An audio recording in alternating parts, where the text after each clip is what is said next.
Bloomberg Audio Studios. Podcasts, radio, news. Welcome to the Bloomberg Daybreak Asia podcast. I'm Doug Krisner. On today's episode, we'll be taking a deep dive into what's next for the now blocked merger of US Steel and Nippon Steel. I'll be joined in a moment by Reidy of Bloomberg Opinion. U.S. equity markets were closed Thursday in observance of a national day of mourning for former President Jimmy Carter. Shares in Australia opened slightly higher ahead of U.S. jobs data. Those numbers will surely shape Fed rate policy going forward. Joining me now for a closer look at today's market action, Nicola, Bloomberg MLIV strategist, friend of the program, joining us from our studios in Singapore. Thanks for making time to chat with us. One of the things that's curious is the range of forecast for non-farm payrolls is pretty wide. I think at the low end, 120,000 all the way up to 268,000. So obviously, economists have a diversity of viewpoints on the strength of the American labor market. Where would you come down? If I ask you for a number on non-farm jobs, where do you think you would arrive? Well, I think the widespread range that we see in the labor market report and the estimates there is an indication of how volatile the number is. We have to remember that it is a very volatile number with a standard deviation that is quite high. So, you could still project a 220 or 120, but you could still be within the what is expected to be that technical term of the standard deviation within the limits. But I think what it is what the key thing is that we're going to see signs of cooling. The likelihood is that the labor market is cooling, but not to the point to trigger any concern about the broader U.S. economy. And that's absolutely crucial because what the market is thriving on and what the market is reacting to is that actually good news is bad news. And why is good news bad news for risk assets? Because the Fed is likely to delay. Inflation is coming back. We saw that in some of the ISM reports. We're showing that there's a lot of tariff front running that is coming through, and that's having an impact on prices. So it really comes down to concerns about, how high can yields go? And right now, people are talking about 10-year at 5%, even 6%, and that's worrying. So you've been writing a lot about persistent dollar strength. So if you get a good number tomorrow and the dollar will remain well bid, that kind of is consistent with your viewpoint that the dollar will remain very robust for a while longer. Is that right? Yeah, absolutely. And I think there's a lot of catalysts in support of dollar strength. So, for example, there's still that outperformance of the U.S. where we're seeing growth actually performing pretty well. Projections for earnings as well has been a lot stronger in the U.S. versus the rest of the world. So there is still a bit of that U.S. exceptionalism that is supporting the dollar. Now, all the labor market report shows, especially if, let's say, the unemployment rate remains unchanged, then you see that it just highlights that theme even more and shows the resilience of the U.S. economy. So I think in general, the dollar has a lot in support of it. And now add to that the policy uncertainty coming from trade policy and from fiscal policy. And that's still going to weigh on concerns where the dollar could actually get a bid just because of the nervousness and the fact that the rest of the world isn't doing so great, especially China. One of the things that became clear when you look at the minutes of the last Fed meeting is that the Fed staff have now incorporated placeholder assumptions about those policy changes that you just kind of hinted at from the incoming Trump administration. And one of the things that struck me is the economic forecast is for slightly slower growth. But this is maybe a little bit more complicated because of policies from the administration and also, which kind of goes back to what we were talking about a moment ago, expectations that inflation will remain firm. So is there a concern, do you think, in the part of the market? I know there's been weakness in the equity market today and yields have been kind of stubborn. I'm wondering whether or not the market's beginning to really look more closely at the degree to which growth could slow. Maybe it will be more meaningful than the market anticipates. Yeah, the problem right now is that there's just so much uncertainty in terms of the policy projections and what is expected for 2025 and under the new administration. So we know, for example, that the likes of the tax cuts are likely to extend. But if you throw in things like, getting rid of the debt ceiling, cutting corporate taxes even more than where they are now, that adds a little hesitancy into the markets. Then, of course, you have the impact or the potential impact of tariffs. Because last time, we have to remember, during the last tariff war under the Trump administration, you saw a slowdown in business investment. As a result, you saw it as a concern among companies of what to do and how to manage these tariffs. So there is still so much uncertainty surrounding what the implications of the tariff policy will be and what fiscal policy will be. For now, though, it seems that bond markets and investors are more focused on fiscal policy and the impact of fiscal policy, with the fact that you have inflation rising and fiscal discipline basically out the window. So that's just bringing the bond vigilantes back in full force. Before I let you go, can we talk a little bit about China in light of that consumer price and producer price inflation data, or deflation probably is the more accurate term here. Is the PBOC, do you think, at a point now where they can do very little to address this problem? It's largely going to have to come from the policy side in Beijing? Yeah, I think they're in a very difficult position, because if they cut rates even more, it exacerbates pressure on the currency. And that's not something they want to see, especially because they're trying to push back on the depreciation in the currency. But it's not doing anything except slowing the pace of depreciation. It's not reversing the depreciation at all. So there's a lot of concern within the PBOC in terms of there's expectations are high that they're going to ease policy, and that's probably the right thing to do for the economy. And bond yields need to stay low, especially with the fact that you have a massive consumption malaise, and the economy is not in a healthy state. So there is still support for further monetary easing, but I think a lot of because of the concern on the currency, the onus is going to fall back to fiscal policy and what fiscal policy will do. The problem is, so far, fiscal policy has underwhelmed. And so, for example, the announcements that came out this week were underwhelming, to say the least, in terms of what they can do to reinvigorate consumption. That's fallen short of expectation and did very little to boost sentiment. So now it's all about fiscal policy coming out in full force. And maybe they are saving their bullets until they see what the upcoming Trump administration does. Yeah, and the tariff story. You're absolutely right about that. Mary, thank you so much. Enjoy the weekend there in the Lion City. Bloomberg's Mary Nicola joining us here on the Daybreak Asia podcast.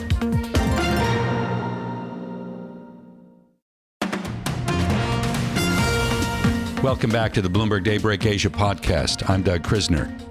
Earlier this week, President Biden blocked Nippon Steel's deal to acquire U.S. Steel. Now, that may have been widely expected, although the language in Biden's executive order referred to national security concerns, and that may have left many scratching their heads. So what's next for these two steel makers and for relations between the U.S. and Japan? To help answer these questions, I spoke with Gearoid Reidy, who covers Japan for Bloomberg Opinion. Let's begin with Biden's rationale for blocking this transaction. I'm curious as to whether you understand it, whether it makes sense to you.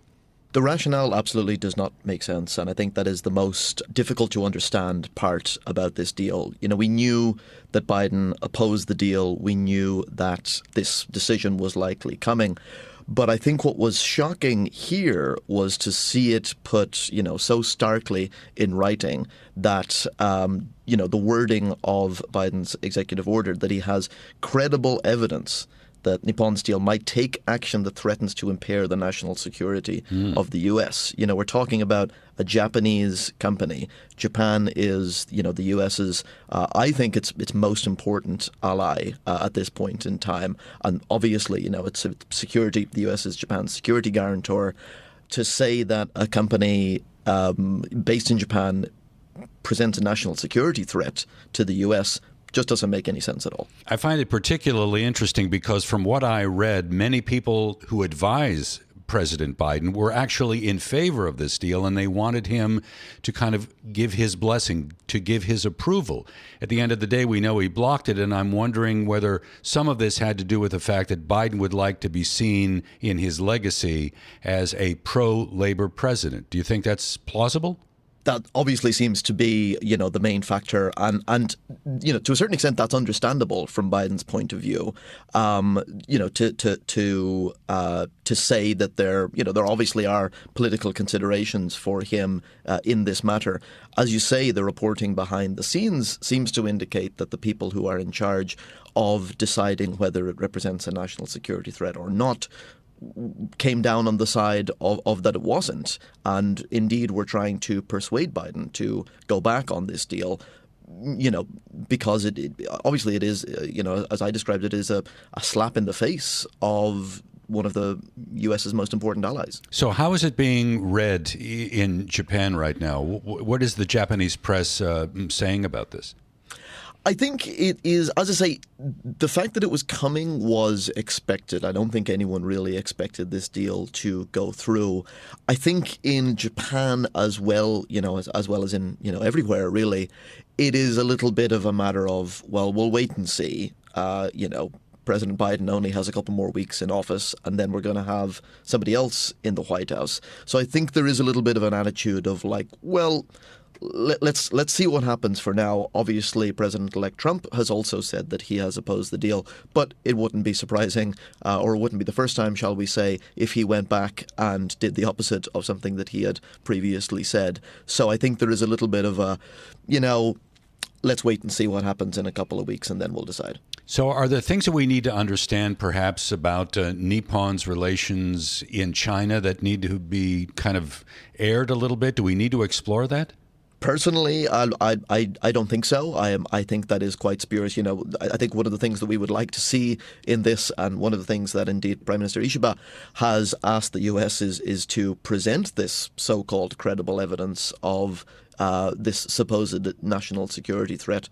Nippon Steel has already, leading up to this deal, has already unwound some of its dealings in China. I mean, I don't think that really has anything to do with it. And like I say, if there is a national security rationale, let's see the evidence of it.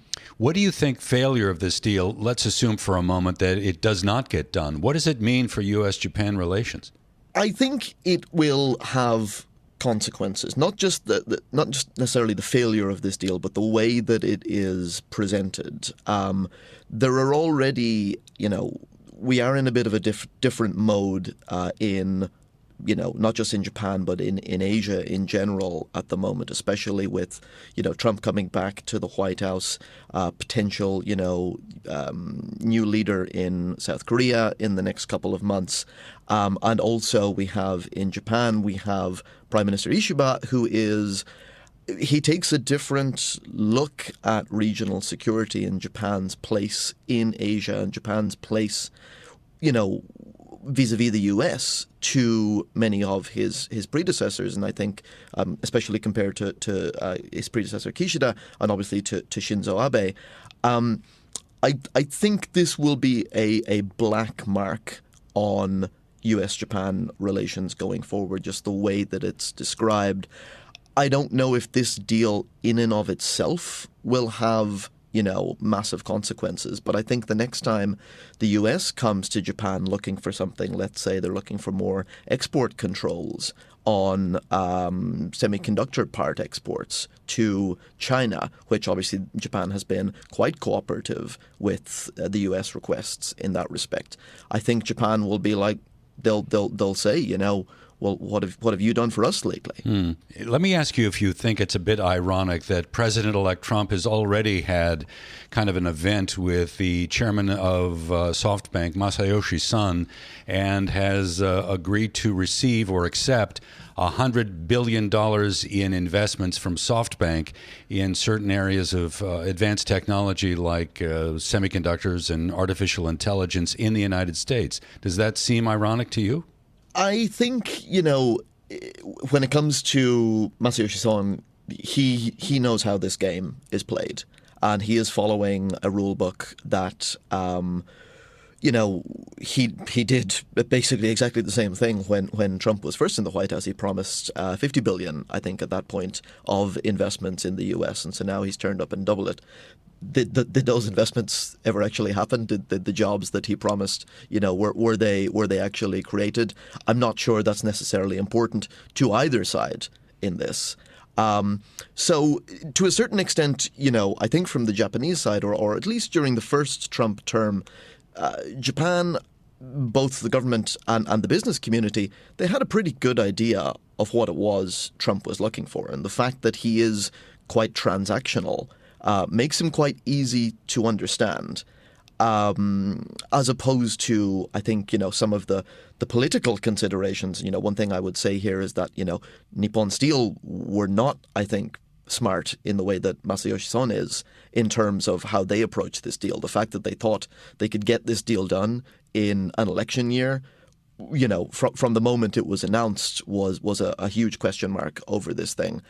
So I think maybe when Trump is in the White House, it is a little bit easier to deal with them. And perhaps the case with this deal will be, well, what does Trump want in order to give it his approval? No doubt about that. We'll see where we go from here. Gearoid, thank you so much. Happy New Year to you. Thanks for joining us. Gearoid Reidy is Bloomberg opinion columnist joining us from Tokyo. Thanks for listening to today's episode of the Bloomberg Daybreak Asia Edition podcast. Each weekday, we look at the stories shaping markets, finance, and geopolitics in the Asia Pacific. You can find us on Apple, Spotify, the Bloomberg Podcast YouTube channel, or anywhere else you listen. Join us again tomorrow for insight on the market moves from Hong Kong to Singapore and Australia. I'm Doug Krisner, and this is Bloomberg.